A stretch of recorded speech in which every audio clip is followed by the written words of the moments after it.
आज की क्लास में हम कुछ आज की क्लास में हम कुछ साइंस के वीवीआई प्रश्न करने वाले हैं जो कि आपके बोर्ड एग्जाम में हर साल आते हैं और इस तरह का ही क्वेश्चन 2025 के एग्जाम में आएगा। इस स्लाइड में केवल 15 क्वेश्चन होंगे और आपका स्कोर अगर 15 में से 13 होता है तो समझ जाइए कि आपकी तैयारी अच्छी है। अगर आपके स्कोर 13 नहीं होता तो समझ जाइए कि अभी आपको और तैयारी करने की ज़रूरत है। तो बढ़ते हैं अपने पहले सवाल की ओर। पहला सवाल है हमारा, किरण पुंज कितने प्रकार के होते हैं? ऑप्शन है 1 2 3 4। ऑप्शन है 1 2 3 4। तो किरण पुंज कितने प्रकार के होते हैं? तो किरण पुंज 3 प्रकार के होते हैं। एक होता है हमारा समांतर किरण पुंज, और एक होता है हमारा अपसारी किरण पुंज, एक होता है अपसारी किरण पुंज, और एक होता है हमारा अभिसारी किरण पुंज। एक क्या होता है हमारा?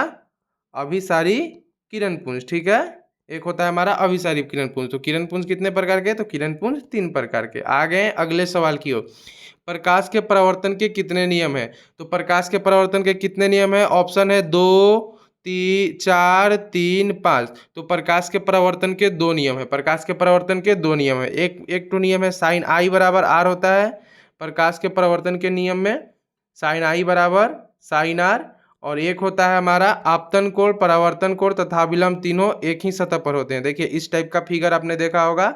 ये हो गया आपतित किरण, परावर्तित किरण, और ये हो गया विलंब, तीनों एक ही पे होते हैं। तो प्रकाश के परावर्तन के कितने नियम है? तो प्रकाश के परावर्तन के 2 नियम है। आगे अगले वाले सवाल की ओर।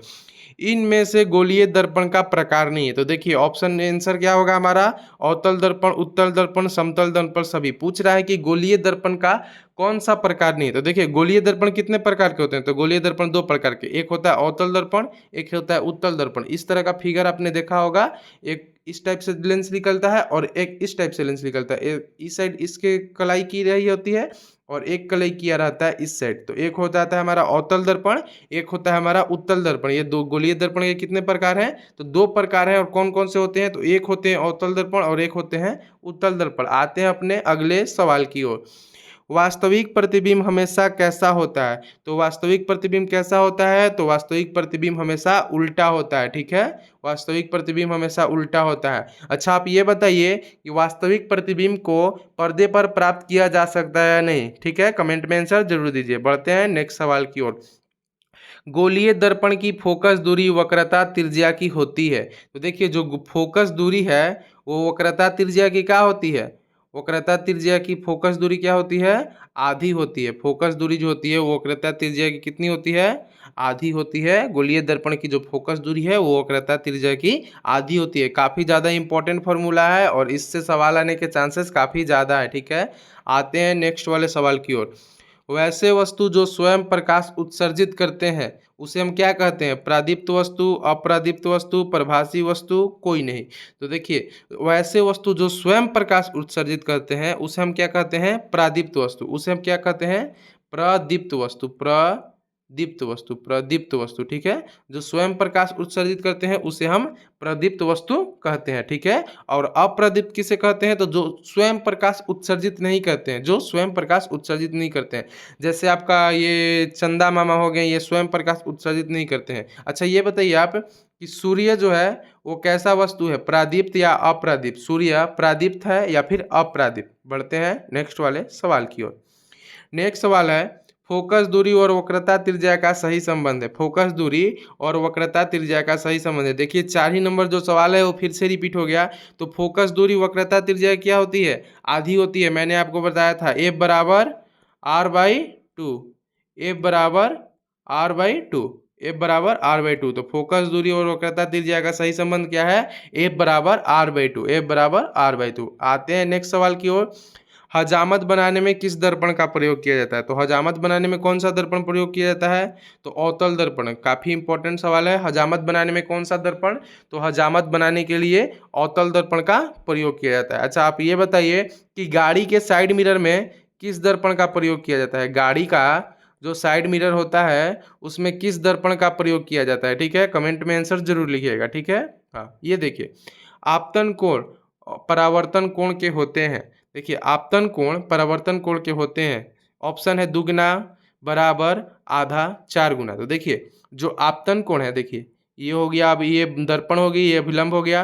तो जो ये हो गया आपतन कोण और ये हो गया आपतित किरण, परावर्तित किरण, और यहाँ पे बनेगा हमारा आपतन कोण और यहाँ पे बनेगा हमारा परावर्तन कोण। तो दोनों क्या होते हैं, तो दोनों एक दूसरे के बराबर होते हैं। यहाँ पे आपतन कोण हो गया हमारा और ये हो गया हमारा परावर्तन कोण। ये आने वाली किरण हो गई और ये किरण हो गई हमारी जाने वाली। तो ये होगी आपतित किरण, परावर्तित किरण।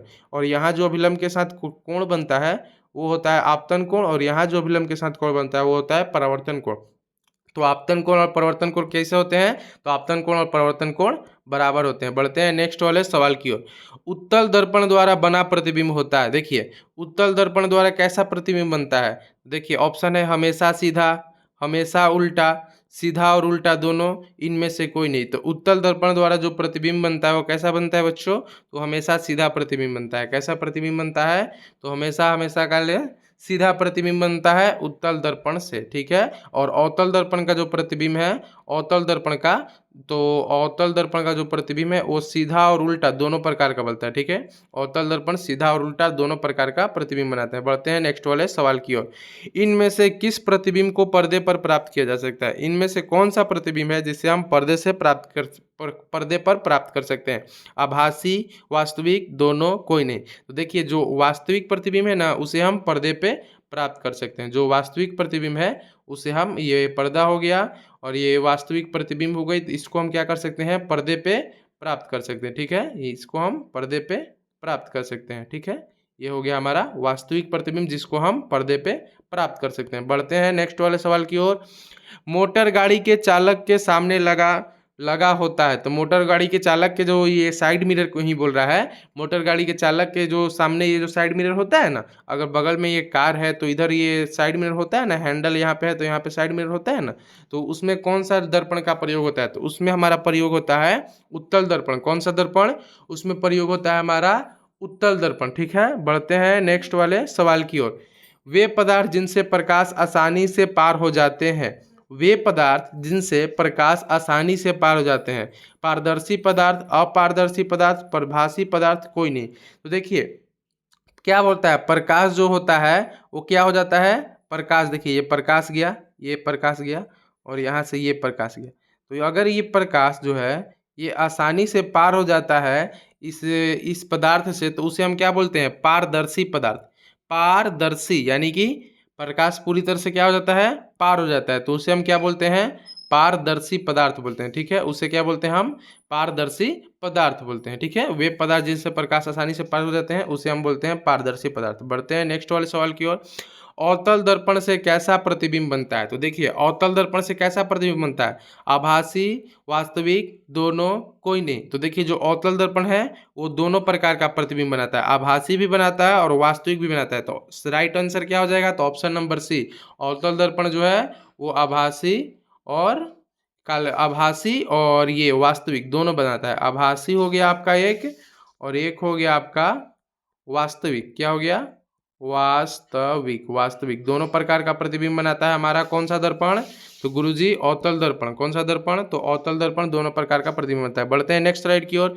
प्रतिबिंब की ऊंचाई और वस्तु की ऊंचाई को क्या कहते हैं। तो देखिए प्रतिबिंब की ऊंचाई और वस्तु की ऊंचाई को क्या कहते हैं, ऑप्शन है आवर्धन, फोकस, किरण पुंज, सभी। तो देखिए प्रतिबिंब की ऊंचाई और वस्तु की ऊंचाई को हम आवर्धन बोलते हैं। जैसे एम बराबर आप फुल फार्मूला पढ़े होंगे, वी बाई यू, क्या पढ़े होंगे, V by U, V by U, ठीक है। एम बराबर वी बाई यू, ठीक है। एम बराबर शायद माइनस भी होता है, हाँ माइनस वी बाई यू। तो देखिए आवर्धन किसको बोलते हैं, तो प्रतिबिंब की ऊंचाई बटे में वस्तु की ऊंचाई को हम लोग क्या बोलते हैं, आवर्धन बोलते हैं। प्रतिबिंब की ऊंचाई और वस्तु की ऊंचाई को हम लोग क्या बोलते हैं, आवर्धन बोलते हैं। बढ़ते हैं नेक्स्ट वाले स्लाइड की ओर। तो देखिए हमारा जो सवाल है वो खत्म हो जाएगा, और टोटल सवाल जो था 15 सवाल था। और आप कमेंट में ये बताएं कि आपके कितने सवाल सही है। अगर आपके 13 सवाल सही है तो आपकी तैयारी अच्छी है। अगर आपके 13 सवाल सही नहीं है तो आपको और तैयारी करने की ज़रूरत है। और तैयारी करने के लिए आप स्टडी ब्लूप्रिंट का कोर्स जो है देख सकते हैं, फ्री में अवेलेबल है यूट्यूब के ऊपर। तो आप सर्च करें स्टडी ब्लूप्रिंट, और इसी चैनल पर आपको सारी अभी लेक्चर्स मिलेंगी जिसे आप पूरा वॉच कर सकते हैं और अपनी तैयारी को मजबूत कर सकते हैं। बढ़ते हैं नेक्स्ट वाले स्लाइड की ओर। तो हमारा स्लाइड खत्म होता है और अपना कमेंट में आप अपना आंसर जरूर छोड़ें, ठीक है।